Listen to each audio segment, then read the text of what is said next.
स्वागत है आप सभी का आपके इस चैनल पर। आज हम 9th क्लास में जो त्रैमासिक में पेपर आया है उसे सॉल्व करेंगे। इस वीडियो में आपको जो सिर्फ ऑब्जेक्टिव टाइप क्वेश्चन है उनका आंसर मिलेगा। आने वाली वीडियोस में सारा पेपर एक एक करके आपको मिल जाएगा। तो चलिए स्टार्ट करते हैं, किस तरीके से पेपर आया है और किस तरीके से इसके आंसर हो सकते हैं।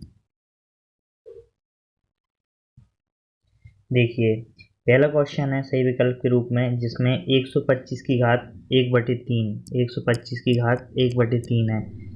ऐसा प्रश्न किस तरीके से सॉल्व करते हैं? इसे बोलते हैं घनमूल। 1/3 ये पावर होती है घनमूल के रूप में। अब ये घनमूल है, तो जब भी घनमूल के अंदर किसी भी संख्या 3 बार आएगी तो वो एक बार बाहर निकल आएगी। तो 125 को हम 5 गुणा 5 गुणा 5 लिख सकते हैं, जिसका अर्थ है 5 की पावर 3, और घनमूल का अर्थ होता है 1/3। जब ऐसी कंडीशन हो, घात पे घात हो, तो इंटू होता है घातों का 1/3। 3 से 3 कैंसिल आउट, तो यहाँ पे आंसर आता है 5। तो इस तरीके से इसका पहले क्वेश्चन का आंसर 5 है। इसे दूसरी तरीके से ऐसे कर सकते हैं, एलसीएम लीजिए 125 का। 5 से जब इसमें भाग देंगे 25 बार जाएगा, और 5 से भाग देंगे तो ये 5 बार जाएगा। 5 से भाग देंगे तो एक बार, तो 5 को 3 बार लिखने पर 125 प्राप्त होता है। तो 125 को हम लिख सकते हैं 5 की पावर 3। जब 125 की पावर 1/3 है तो 5 की पावर 1/3 करेंगे तो वही कंडीशन, 3 से 3 कट जाएगा तो आंसर फिर से 5 आएगा। तो इस प्रकार से इसका आंसर 5 है। आगे देखिए, दूसरा प्रश्न दिया हुआ है। दूसरा प्रश्न देखिए, इसमें एक चित्र दिया हुआ है, इसमें इसका कुछ भाग छायांकित है। इस छायांकित भाग को भिन्न के रूप में लिखना है। तो देखिए, इसमें टोटल वैल्यू देखी जाए कितनी आती है। टोटल वैल्यू कितने भाग हैं इसमें? 1 2 3। तो जब 3 भाग हैं तो ये हर में चला जाएगा। 3 भाग में से कितने भाग छायांकित हैं? इसमें से एक भाग छायांकित है, तो इसका आंसर आ जाएगा 1/3। इस तरीके से इसका आंसर हो जाता है 1/3। तो इस क्वेश्चन में 1/3 कहीं भी नहीं दिया, तो ये क्वेश्चन रॉन्ग है। देखिए, तीसरा प्रश्न किस प्रकार से है। एक परिमेय और अपरिमेय संख्याओं का योग या अंतर एक संख्या होती है। मतलब कौन सी संख्या आएगी जब परिमेय और अपरिमेय संख्या का योगफल देखेंगे और अंतर देखेंगे। तो देखिए, हम एक एग्जांपल ले लेते हैं। 2 एक परिमेय संख्या है और √2 अपरिमेय संख्या है। इन दोनों का योग करके देखते हैं, ये आता है, और इसका अंतर देखते हैं तो 2 - √3 आता है। तो देखिए, ये वाली जो संख्या प्राप्त हुई है ये अपरिमेय संख्या है, और दूसरी वाली संख्या भी अपरिमेय है। तो जब भी परिमेय और अपरिमेय का योग और अंतर करेंगे तो हमेशा एक अपरिमेय संख्या प्राप्त होती है। तो इसका आंसर हो जाता है बा। इसका आंसर है अपरिमेय संख्या। अगला प्रश्न देखिए, चौथा है 0.6 गुणा 0.4 का गुणनफल करना है। इसे बेसिक तरीके से कर लीजिए, जो नॉर्मल आप गुणा करना जानते हैं। तो 4 का पहाड़ा 6 बार पढ़ेंगे तो 6 चौको 24, 6 4 जा 24। और इसमें देखिए 0 है, उसका कोई मतलब नहीं है। तो पॉइंट कितने अंक के बाद लगा है? 1 और 2। तो 2 अंक के बाद लगा देना है 1 2। तो इसका आंसर आ जाएगा 0.24। तो देखिए, इसका आंसर है 0.24। जो प्रश्न देखिए, इसमें क्वेश्चन दिया है 1 दर्जन केले का मूल्य 48 रुपये है, तो 8 किलो का मूल्य बताना है। 1 दर्जन में कितने केले होते हैं? 12 केले होते हैं। 12 केले का मान 48 रुपये है, तो 1 केले का मान कितना आएगा? 48 में 12 का भाग देंगे तो 12 चौको 48, तो 4 रुपये 1 केले की कीमत आ गई।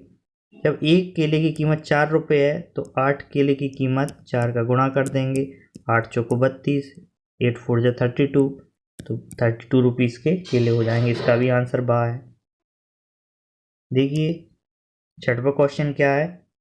12 गुणा 8 बराबर 16 गुणा क्वेश्चन मार्क। क्वेश्चन मार्क की जगह क्या बताना है, कौन सी संख्या आएगी। इसे दो तरीके से करके दिखाता हूँ। जो क्वेश्चन मार्क है उसकी जगह आप x मान लीजिए। 12 गुणा 8 बराबर 16 गुणा x। अब x की वैल्यू फाइंड आउट करेंगे। जब ये दोनों की दोनों संख्या गुणा में है तो एक संख्या किस में चली जाएगी? भाग में। तो 12 गुणा 8 भागित बाय 16 बराबर x। 8 एकम 8, 8 दूनी 16, 2 एकम 2, 2 छक्के 12, तो x की वैल्यू आ गई 6। इसे देखिए दूसरी तरीके से कैसे करेंगे।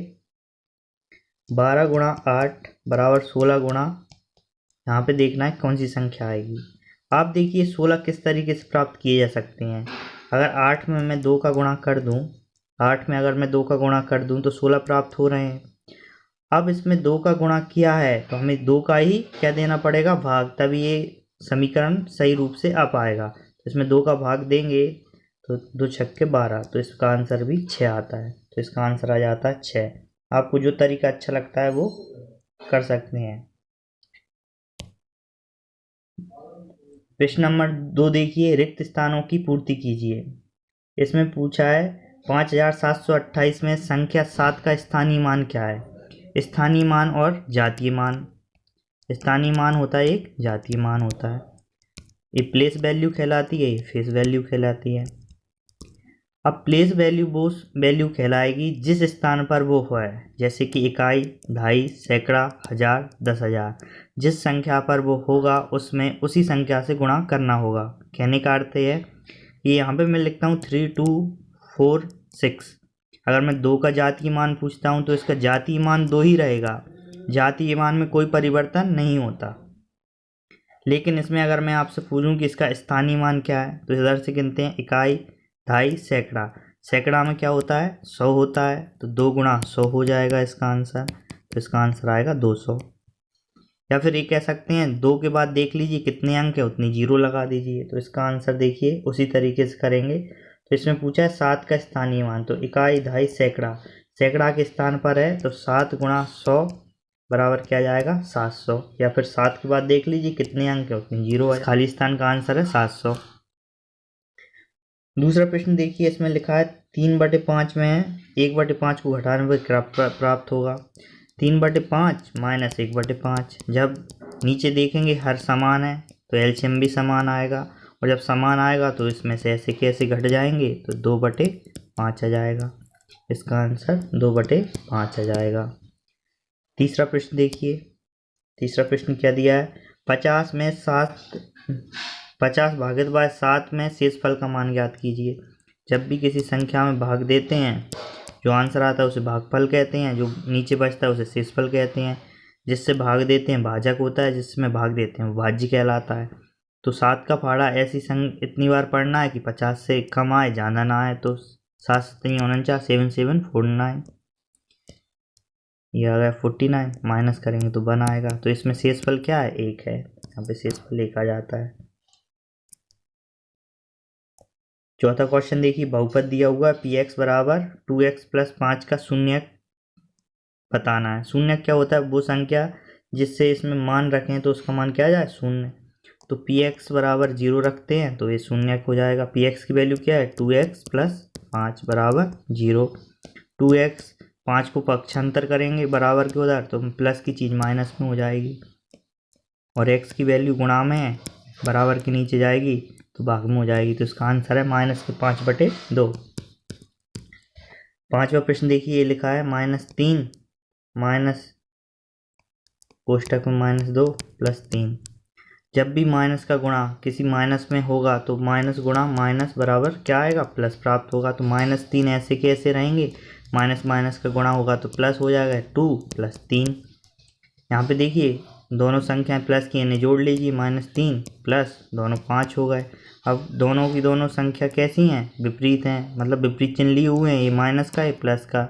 जब भी दो संख्याओं में विपरीत चिन्ह होगा तो माइनस होगा। तो 5 में से 3 घटा दीजिए, आंसर 2 आ जाता है। तो इसका आंसर आ जाता है 2।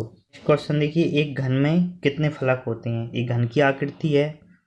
घन में देखिए जितनी सतह होती हैं, जैसे ऊपर की सतह 1, दूसरी सतह 3, चौथी सतह 4, नीचे की 5 और एक साइड की 6। कहने का अर्थ है जब आप पांसा खेलते हैं तो उसमें कितनी सतह होती हैं, 6 सतह होती हैं। तो इसमें भी फलक का अर्थ सतह से है, तो इसमें कितनी सतह हैं, 6 सतह हैं। नंबर 3 देखिए, सही जोड़ी। इसमें लिखा है -0.85 + 1.25, मतलब 1.25 में से 0.85 को माइनस करना है। जब माइनस करेंगे 5 में से 5 0, 12 में से 8 नहीं जाते, इससे कैरी करेंगे तो ये 12 हो जाएगा। 12 में से 8 जाएंगे तो ये कितने बचेगा, 4 बचेंगे। दशमलव की जगह दशमलव, यहाँ से 1 ले लिया था, यहाँ पे कुछ नहीं बचेगा, तो यहाँ आंसर क्या आया, 0.40। तो पहले का आंसर है 0.40। दूसरा प्रश्न देखिए, -216 में 6 का भाग देना है।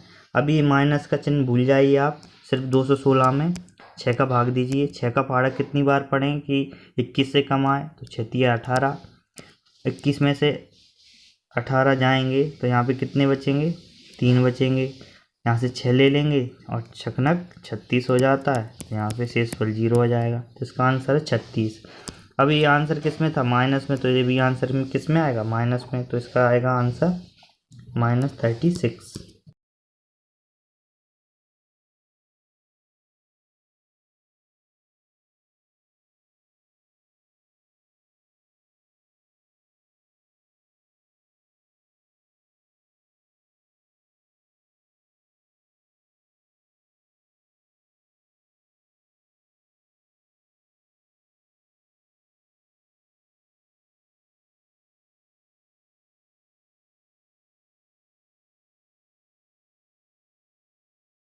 -7.5 प्लस 4.5। अब देखिए दोनों संख्या, एक प्लस की एक माइनस की है। जब भी दो विपरीत चिन्ह होंगे तो क्या आएगा, माइनस होगा।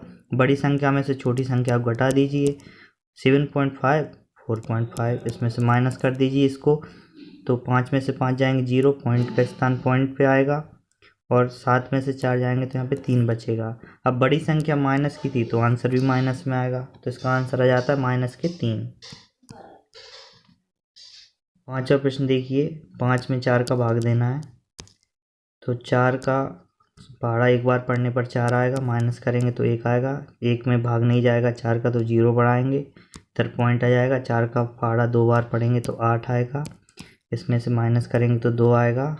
यहाँ पे 0 बढ़ाएंगे और 4 पंचे 20 हो जाएगा। यहाँ पे शेषफल 0 आ जाता है, तो इसका आंसर है 1.25। और देखिए छठवां क्वेश्चन देखिए, 0.4 में 10 का भाग देना है। जब भी किसी संख्या का किसी में भाग देंगे, अगर पॉइंट यहाँ पे 0 काटेंगे तो पॉइंट आगे की तरफ मूव होता है, तो इसका आंसर है 0.24। देखिए इसमें 2 क्वेश्चन गलत दिए हुए हैं, इसका -1 आंसर नहीं है, और यहाँ पे भी बच्चों समझदार थे तो उन्होंने कर लिया था। नंबर 4, एक वाक्य में उत्तर दीजिए।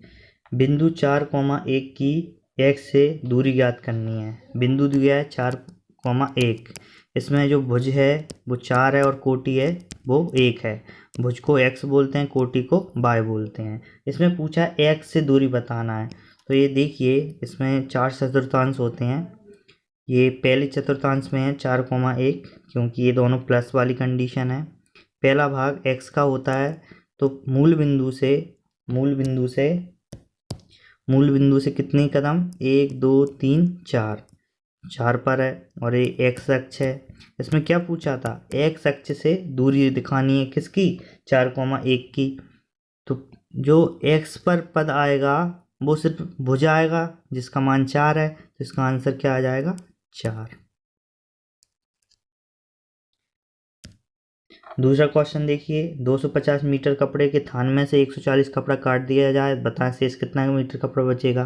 जब 250 में से 140 माइनस होंगे तो आंसर आएगा 110 मीटर, तो इसका आंसर 110 मीटर। नॉर्मल क्वेश्चन था, माइनस वाला था। तीसरा क्वेश्चन देखिए, बिंदु 2, -1 किस चतुर्थांश में स्थित है। तो जो चतुर्थांश होते हैं वो 4 चतुर्थांश होते हैं, प्रथम, द्वितीय, तृतीय और चतुर्थ। इसमें x का मान प्लस में होता है तो x का मान प्लस में होगा, y का मान प्लस में होता है तो ये भी प्लस में होगा। इसमें x का मान माइनस में होता है तो पहला मान माइनस में होगा, दूसरा मान प्लस में है तो प्लस में रहेगा। तीसरे में x भी माइनस में होता है, y भी माइनस में होता है, तो दोनों चिन्ह माइनस के आएंगे। चौथा चतुर्थांश है, इसमें x का मान प्लस में होता है, y का मान माइनस में होता है। पहला मान x का है, दूसरा मान y का है। तो इसमें पूछा है 2, -1, तो 2, -1 किस चतुर्थांश में स्थित है।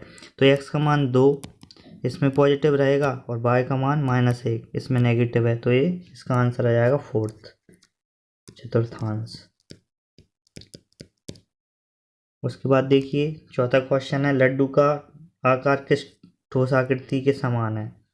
जो लड्डू है अंदर से पूरी तरीके से ठोस रहता है, खोखले लड्डू नहीं बनते, तो ये कौन सा आकृति हो जाएगी? ये गोला हो जाएगी, क्योंकि गोला है वो क्या होता है? अंदर से कठोर होता है। पांचवा क्वेश्चन देखिए, 6√5 गुणा 2√5, इसमें क्या करना था? गुणा करना था। तो इसका गुणांक 2 है और √5 का गुणांक 6 है, तो गुणांक का गुणा गुणांक में होगा और अंडर रूट का गुणा अंडर रूट में होगा। तो इसका आ जाएगा 6 दूनी 12 और 5 रूट का गुणा होगा तो इसमें 5 आ जाएगा, तो 12 गुणा 5 ये 60 आ जाएगा आंसर आपका। इसमें देखिए 0 व 1 के बीच परिमेय संख्या ज्ञात करनी है। 0 से लेकर 1 इसके दोनों के बीच में आनी चाहिए, तो 0.1, 0.2, 0.3, 0.4 इस तरीके से आप करते जाएंगे तो अनेक संख्याएं आती हैं। तो एक उदाहरण लिखना था, 0.1 लिख लीजिए। अब देखिए निम्नलिखित में से सत्य और असत्य लिखिए।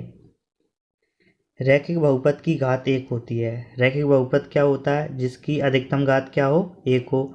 जैसे ax + b एक रैखिक घात है, क्योंकि इसमें x की घात क्या है? 1 है, और a और b क्या है? दोनों के दोनों अचर हैं, तो इसका आंसर सत्य है। एक घन में 8 शीर्ष होते हैं। एक घन का डायग्राम है जिसमें 3 भुजाएं आपस में टच करती हैं, वो उसके शीर्ष कहलाते हैं। तो एक यहाँ पे तीनों भुजाएं टच कर रही हैं। दूसरा 1, 2, 3, तो ये दूसरा हो गया। ये तीसरा, चौथा, पांचवा, छठवा, सातवां और आठवां, तो इसमें क्या है? कुल शीर्ष 8 होते हैं, सत्य है। तीसरा प्रश्न देखिए, शंकु एक गोलाकार ठोस आकृति होती है। जो जोकर की टोपी होती है, जो बर्थडे में यूज करते हैं, वो एक शंकु के आकार की होती है, जो कि कहीं से गोला नहीं दिख रही, तो ये असत्य हो जाता है। सड़क बनाने वाला रोलर एक बेलनाकार आकृति होती है। देखिए रोलर कैसा होता है। अपने घर पे जो बेलन होता है उसी तरीके से रोलर रहता है, जो सड़क को बराबर करने के काम में आता है। इस तरीके से इसकी आकृति होती है। आगे तो ये देखिए बेलन की आकृति है, तो ये सत्य है। मूल बिंदु में भुज एवं कोटि दोनों शून्य होते हैं। तो मूल बिंदु क्या होता है? 0,0, तो जिसमें x का मान भी 0 है, y का मान भी 0 है, और x को भुज बोलते हैं, y को कोटि बोलते हैं, तो ये भी सत्य है। -5, -2 से छोटी किंतु 8 से बड़ी है। एक क्वेश्चन भी समझ। 5 और -2 में देखिए कौन सी संख्या बड़ी होगी? जो पहले आती है संख्या रेखा पर वो है -2, तो ये बड़ी हो जाती है। तो -5 -2 से छोटी है, तो ये सही बात है, ये छोटी है -5। और किंतु -8 से बड़ी है, तो -8 कहाँ पे आएगा? -6 आएंगे, -7 आएगा और -8 आएगा। तो -8 से पहले क्या आता है? -5, तो -5 बड़ी संख्या है, तो ये भी सत्य है। इस तरीके से आपके सारे के सारे ऑब्जेक्ट टाइप क्लियर हो जाते हैं। आई होप आपको वीडियो समझ में आई होगी, और अगर समझ में आई है तो वीडियो को लाइक करें, चैनल को सब्सक्राइब करें, आगे की वीडियो प्राप्त करने के लिए बेल नोटिफिकेशन को ऑन करें। Thank you, take care.